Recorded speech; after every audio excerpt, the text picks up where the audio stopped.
Alright guys, it's time to talk about the Tolkien movie. So there was a new article that came out from The Guardian yesterday that talked about the Tolkien movie and some interesting things that the Tolkien estate has to say about it, apparently. But we're going to take a look at this article, try to break it down, and see if The Guardian is actually telling the truth or not. And I actually have another clip that I want to show as well, so I'm going to be showing that in this video as well. But we're going to be breaking this down, seeing what Tolkien Estate actually has to say about this movie, and we'll go from there. So Tolkien Estate disavows forthcoming film starring Nicholas Hoult. Lord of the Rings authors estate declares it did not approve of, authorize, or participate in the making of new biopic. Okay, so the family and estate of J.R.R. Tolkien have fired a broadside against the forthcoming film starring Nicholas Hoult as a young version of the author, saying that they do not endorse it or its content in any way. So, at face value, that can sound kind of alarming. But, we also have to remember that that the Tolkien estate also did not endorse the Lord of the Rings trilogy. It did not endorse the Hobbit trilogy, which I can kind of understand. But so we kind of have to take that in consideration as well.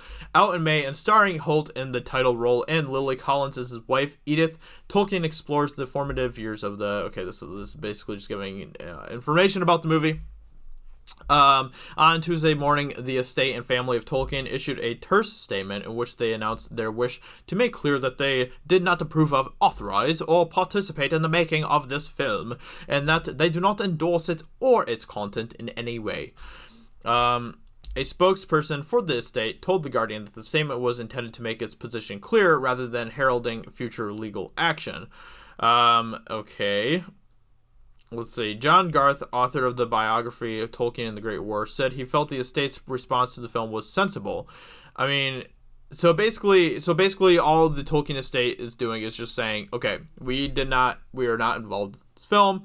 We're just letting you guys know. Okay, we're just letting you know we have nothing to do with this film. Okay, that's basically all they're saying. But The Guardian, being a trash website that it is making this sounds like Tolkien estate is completely just trashing this film and saying that this film is going to be terrible. That's not the case at all. The Guardian is, it's a garbage website, and they like to make these kinds of garbage titles. So that's unfortunately the case here. Let's see. Biopics typically take considerable license with the facts, and this one is no exception. Endorsement by the Tolkien family would lend credibility to any divergences and distortions. That would be a disservice to history. He said, as a biographer, I expect I'll be busy correcting new misconceptions arising from the movie. I hope that anyone who enjoys the film and is interested in Tolkien's formative years will pick up a reliable biography. So, this is kind of what I was expecting. I wasn't expecting the film to be an exact replica of Tolkien's life or anything. I expected it to be to take some creative liberties, because that's just what biopics do. So, that's nothing new, and it's just basically just the Tolkien estate just being like, hey, we have nothing to do with this film, so just keep that in mind, everybody. And I don't know why The Guardian has to go into this type of crap. And in 2012, the estate also took legal action over gambling games featuring Lord of the Rings characters, saying that it was causing irreparable harm to Tolkien's legacy and reputation and the valuable goodwill generated by his works. And we all know how Christopher Tolkien feels about anything that's been made from Tolkien's works and stuff, Christopher Tolkien is J.R.R. Tolkien's son, and he does not approve of anything that has been happening with the works of his father. He hates the fact that his father has become such a cultural phenomenon for some reason, and he hates the fact that Middle Earth, Lord of the Rings, has kind of become a pop culture thing in some ways. And so Christopher Tolkien will obviously have problems with films like Tolkien as well. And I don't know why they're bringing up the gambling games thing that has literally nothing to do with this article at all. That was like the worst of the worst that's ever happened between, Tolkien's works and, mainstream type of stuff. And it's totally irrelevant to this entire thing. The Guardian is basically just trying to create a clickbaity type of article, and that's literally what they did.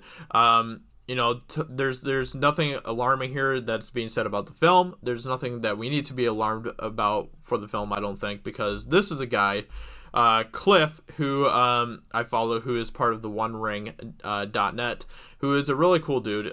He actually has some interesting things to say about the film, so we're going to be listening to that now. And he actually has seen the film, so we're going to listen to what he has to say about it. To continue to harp on the one thing when there are literally millions of other things that have been so good. The Tolkien estate have been great stewards.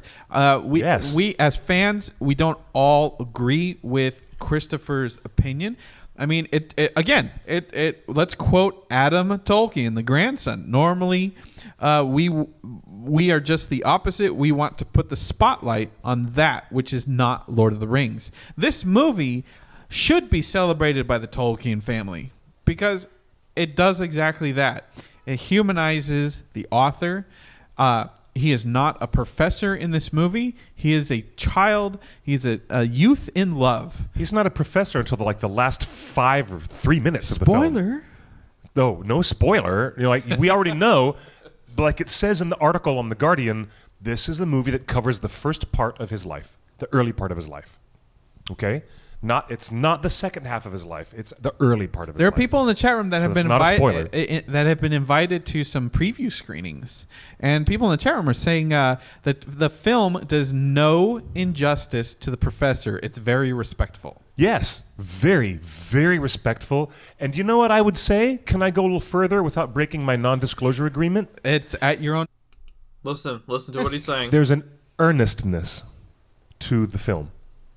Okay, it's not like other movies where it's wink, wink, break the fourth wall, be very, irreverent. This movie is entirely reverential to Tolkien, whether it's authorized by the estate or not. It was very reverential, very poetic, and it did what it needed to do, as my co-host just said, to create the space, the feelings, and it is a tone poem.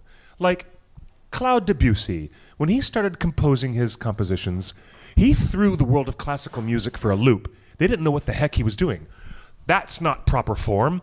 That's not the way you compose a piece like that, for chamber orchestra. Instead, Debussy was like, I'm making tone poems that create space. Okay, so basically Cliff is saying, while the biopic Tolkien is not 100% accurate to Tolkien's life, it does a really good job of respecting his legacy, and there is definitely an earnestness to the film, which I appreciate. I did not expect this film to be 100% accurate to his life, and anyone who did obviously doesn't understand how movies work or how biopics work. Now, let me just say this. I hope that this encourages people to actually go and research Tolkien and understand what his life was actually like, because that's what you should be doing when you watch biopics like this. That's what I do. Whenever I watch a biopic, it always makes me very interested in that person's life, so then I go and do my own research, and I actually learn what the actual facts of his life are like. That's the beautiful thing about biopics, is that it creates inspiration and stuff for people to be able to go and do the research on their own and be excited about learning more about that person. So with all that being said, I don't think we need to be alarmed about this film. I think we can continue to be excited about this film. Just go into it knowing that it's not going to be 100% accurate on Tolkien's life, but it's going to paint a good representation of who he was. And then go and do the research yourself. Actually go and read about him, learn about him, and that's what I encourage you to do. So with that being said, I hope you guys enjoyed this video, and if you did, then consider subscribing, leaving a like, and I will talk to you all very soon in another video. Talk to you later. Bye.